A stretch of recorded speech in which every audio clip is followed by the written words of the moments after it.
ke-81 anggota Dewan Perwakilan Rakyat Aceh atau DPRA periode 2014-2019 hasil pemilihan umum legislatif 9 April lalu dilantik dalam sidang paripurna istimewa di Gedung DPR Aceh, Banda Aceh, Selasa pagi.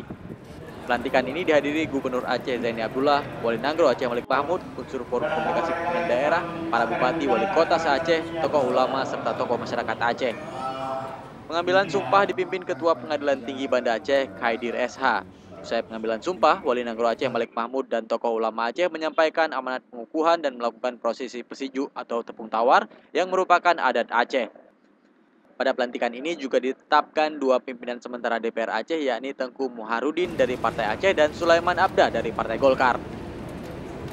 Sementara itu, dua anggota Dewan Perwakilan Rakyat Aceh tidak dilantik bersamaan dengan pelantikan anggota Dewan lainnya.